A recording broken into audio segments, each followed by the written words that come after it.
triple header. Woo! Good morning, everybody. Welcome back to Madison Angling. My name's Noah. This is my buddy Jerry. Hi, Jerry. How you doing, guys? We are going out of the Port of Milwaukee today to chase after some coho salmon. A little bit of a late start this morning, but honestly, the coho bite is one of those things where you don't have to get out super duper early to be a part of it. So it's about 6:30, just got the boat in. It's a little foggy this morning too, so we're gonna take it nice and easy getting out to our starting location, which is gonna be about 50 feet of water. Holy bait fish, look at that. Wow. The bite's been really good though, guys, and the average size has been pretty incredible. Like a couple years ago, which was the last time I put out a coho video, which seemed to do really well, by the way. So if you guys want to see more salmon content, please let me know in the comments. But I am running guided trips for salmon this year. I got my captain's license last year, so if you guys want to come out and learn how to do the small boat salmon thing, now is your opportunity to do it out of my boat if you want to do that. So we are out of Milwaukee today. We are targeting coho. We're going to show you guys the go-tos, how to do it. It sounds like all the fish are up high in the water column, which is pretty typical of May salmon. So we're going to be running 2 colors, 3 colors, dipsies, as well as some downriggers. So that's pretty much it, guys. I'm going to start driving. I cannot wait to get the first line in the water. Hopefully it is fast and furious here this morning. Let's roll. So a quick little run through on the Dipsy Diver. I did a video on this, which I'll have linked in the description below here. But if you guys are new to the Dipsy Diver thing, basically it's an underwater planer board. This one I have set up to run off the port side of the boat. You see it has kind of a lean to it. And I got this on a 2.5 setting, which is going to pull it out more to the side.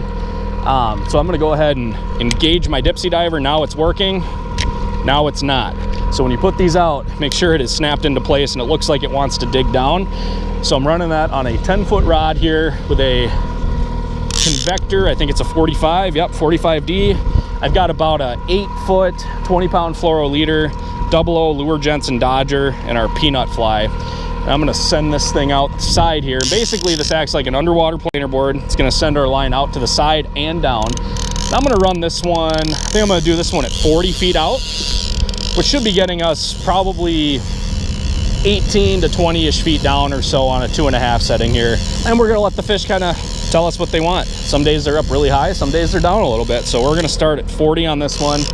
I'm also gonna leave the clicker on so we can hear when the rod goes off, and I set my drag just light enough that it just slowly kind of clicks every once in a while, because when these fish grab it, I want them to be able to run and pull line. If you have this thing cinched down, you're gonna pull hooks on a lot of fish. So we're gonna keep that one up high here. I don't even have my downriggers down yet. We're also gonna run the live scope to look at our dipsies and our downriggers, and we'll actually be able to see when fish come into our spread, which is pretty cool. So that being said, let's get our downriggers down, and it'd be really cool if we hook up before we get everything set up. All right, I figured I would spare you guys getting all set up here, but we finally got our rods out. We have a 3-color lead core on that planer board. We have a Dipsy Diver on a 2.5 setting, about 30 feet of line on the counter. Oh, there's a fish. Look at that, just had to touch it. All right, Jerry, you're up. Nice and easy, nice and easy, nice and easy. Still there? Oh, we're doubled up, doubled up. Got one on the rigger, go ahead and lift up. Rod up, rod up, rod up, rod up. Step back a little bit. Keep going, back up, back up, back up, back up. Oh, that's all right, we got one on the downrigger. Okay, didn't even have a chance to talk about it here. Here, Jerry, take that one. That one's a lot easier to handle. The dipsies are a little goofy because of the long leader. So when they do that, don't reel. Just let them fight. Yep, now you can gain on them. No, you got him. He's there. Yep, just keep him coming if you can. Try and pull him that way. Okay, go ahead and reel, reel, reel. Lift up. There we go. All right, first one of the morning. There we go. That was on a downrigger, 15 down, and that dipsy was 30 feet of line on the counter. And it can happen that fast, guys. Careful with that fly. Those things are super sharp. I'm gonna get this dipsy back down real quick, because where there's one, there's two, and if there's two, there's a lot more. But that is how fast it happens, guys. And you can kind of see this is what went wrong on that dipsy fish. It got all twisted up here, and it got caught on that swivel with one of the points of the treble that wasn't in its mouth. So that wasn't really anybody's fault. Sometimes it just happens. Holy cow. But that's kind of how fast this happens, guys. Once you find the fish, or once you run into them, man, they get rolling pretty quick. They don't waste a lot of time. And that's why I'm keeping my spread pretty tight, because when you get a handful of these fish in your spread like that, often you'll get multiple bites. That is a beautiful fish, probably like a 3.5 pounder, I'm guessing. Beautiful fish. There we go, guys. A beautiful Milwaukee, Lake Michigan coho salmon. Doesn't get any better. Nice fish, man. Alrighty, in the box with you. All right, 1 for 2.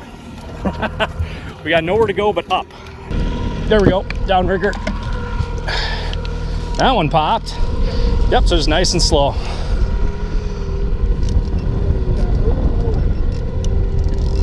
Alrighty, grab the net. If you can, sort of like steer them off to the left side there. Get ready, I bet we're gonna get another one. Perfect. Oh yeah, nice fish.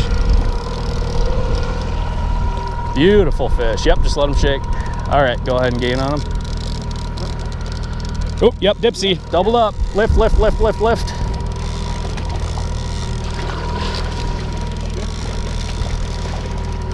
Take a couple steps back. There we go. All right, there's one. Just throw the rod down over here. Oh, triple header. Woo! Yep, just nice and easy. Tripled up. That's how fast it happens, guys. I don't even have all my cameras up yet. This one doesn't feel huge. I'm probably just gonna swing this one in. Maybe. We'll see. Yeah, I might be able to swing that one. That one's off in the net.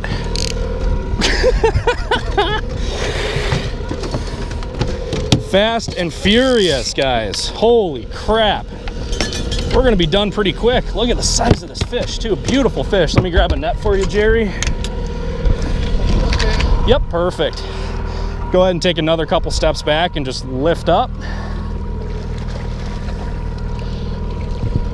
If we need to get real weird, I can just hand line it too. That's a nice one. Holy crap. Nice job. Chaos. Look at this, guys. Chaos. Woo! Like, where do you even start? All right, that one's off. We'll get this one out.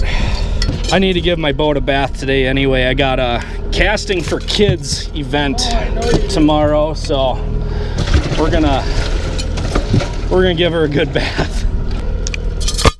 We're doing well. Our hooking percentage is very good. Crazy.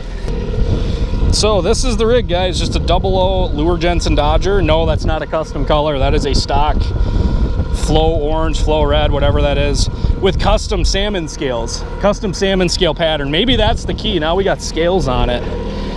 Who knows? So I'm running this one on a secret weapon rig, which is not something you need to do for coho. This is more of a king salmon technique where I run 2 colors of lead core off the end of my downrigger rod, which I have 25-pound mono on. And basically all that does is it kind of sinks your presentation, whether it's a spoon or a flasher fly or dodge or whatever, below the downrigger ball for spooky fish. Now, cohos are not spooky fish. Very unnecessary that I'm running a secret weapon rig. I just happen to have one rigged up, so that's what I'm running. So for that one, because I want it to be a little higher up in the water column, and that one naturally wants to get down, I apologize for the kicker noise, guys. I'm putting this about 5 to 10 feet down on the downrigger because that lead core is going to get it down a little bit further, closer to probably 8 feet down or so below the ball, and I want to keep it relatively high. So I'm not sending this secret weapon rig down very far. I'm keeping it pretty close to the surface, and obviously that worked pretty darn well. So let's get them back down. It seems like about as soon as we get reset, we have to catch some fish and do it all over again. So here we go, back down we go. There we go, lead core. Rudely interrupted by a lead core fish here. Shooting some B-roll, so that's fun. Again, go ahead and step back. Oh yeah, that's a good one, dude. That's a big one. That's a big one. All right, just you and the fish.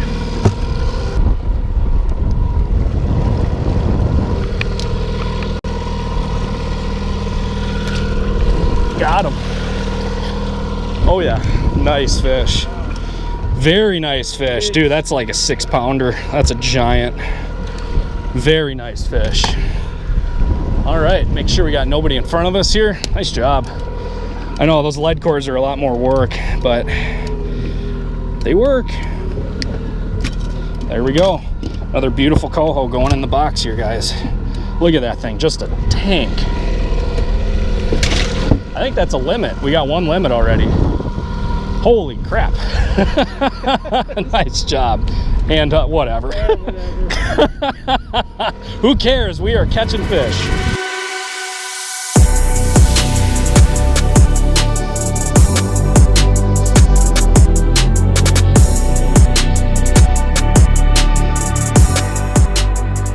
So that's actually a really good point. So since you bring it up, so if you guys couldn't hear, I know it's a little windy out here, but Jerry just kind of mentioned we're keeping the lines really close to the boat, and there's kind of two reasons for that. One, it's very foggy out, right? So if I need to get out of somebody's way really quick, my lines are really close. I don't have to worry about getting them in tight. I can just fire the big motor and move the boat, no big deal. The other reason is coho tend to school up.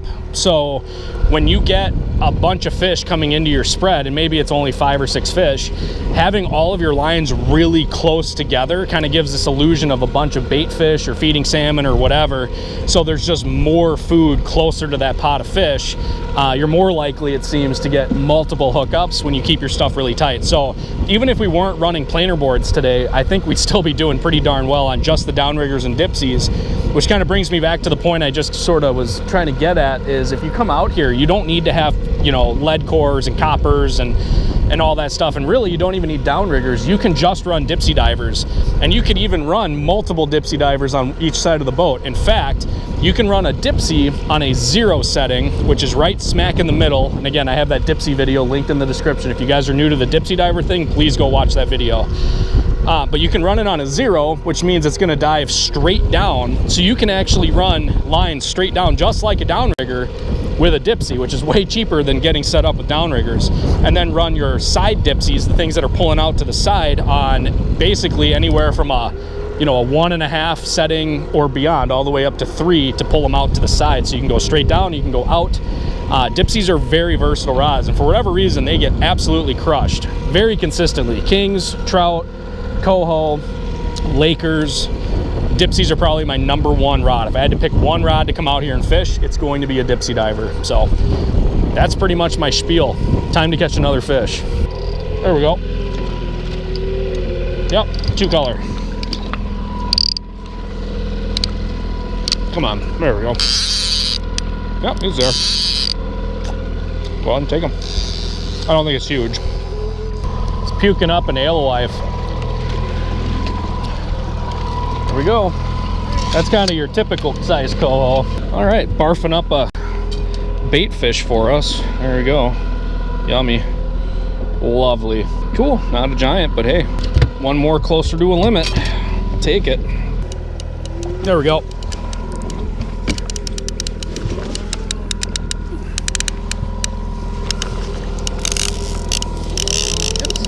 Yeah, feels like a decent one too. All right, 3 to go. All right, I don't know how well you guys are gonna be able to see this, but that is a freaking ship way off out there in the fog. And that is why when you're out here in reduced visibility conditions, you need to be very, very careful.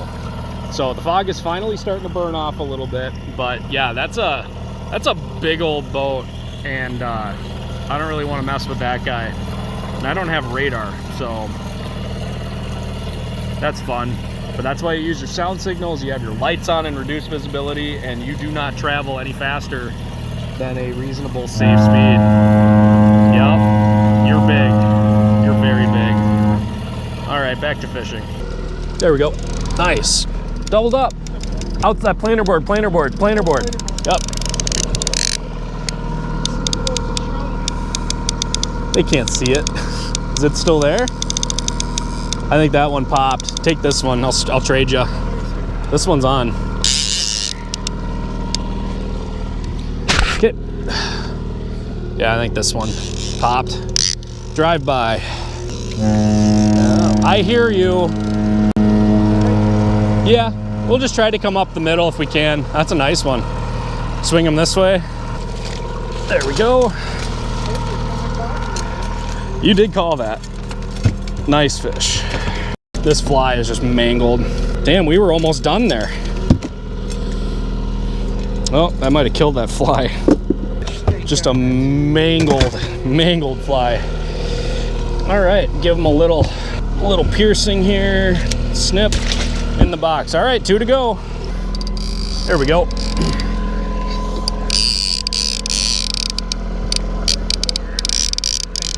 Yep, kill that clicker. Nice.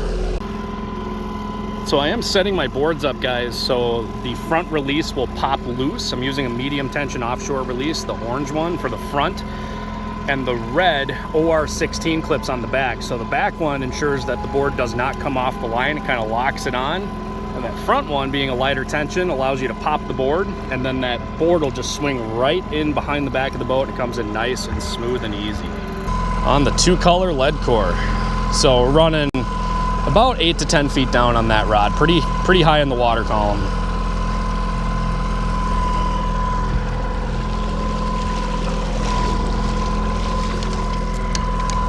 I lied. That's not a coho. That's a steelhead. Nice. That's a big steelhead, dude. That's a really big steelhead. I was looking at it like, dude, if that's a coho, holy crap. But no, that is a rainbow.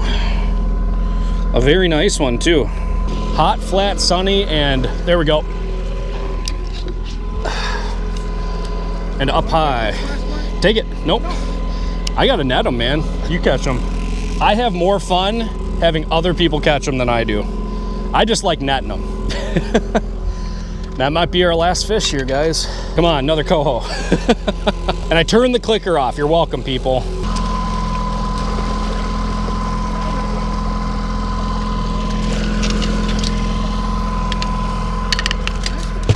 And it's off in the net, and we are done. Nice job.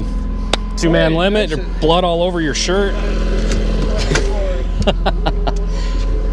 Beautiful fish. Beautiful, beautiful, beautiful. Alrighty, we're done. Pack it up. Hopefully this lighting isn't terrible, but we killed it today. Thanks for coming with me, Jerry. Hey, a lot of fun. I've known Jerry for a really long time. We go on a lot of really fun, sometimes obscure adventures. Obscure is good. But Jerry used to do a lot of coho fishing down in Chicago, right? Yep, with power lines. If anyone knows what those are, probably illegal now, but they might be. But yeah, no, we've been talking about getting out and doing some coho fishing for a long time. We finally were able to do it, and we got a 2-man limit, which was a lot of fun. The fog was definitely kind of a handicap today a little bit, and the wind, but once we kind of figured out that the fish wanted us going with the waves, and sometimes that makes a difference, going with the waves instead of against the waves or into the waves. We did pretty darn well, and a bonus steelhead, which is always cool, guys. So anyway, it's mid-May. This bite's gonna keep going for at least the end of the month, and then we're gonna start transitioning into kings, lake trout, some brownies, things like that.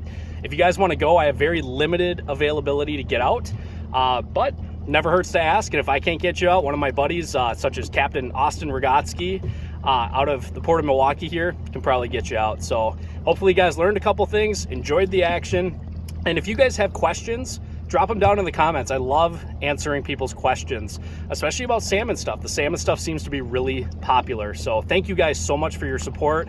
If I earned it, and if Jerry earned it, hit the subscribe button. Don't feel compelled to. You will never have to pay to watch any of my videos. Thank you guys so much for watching. We'll see you on the next video.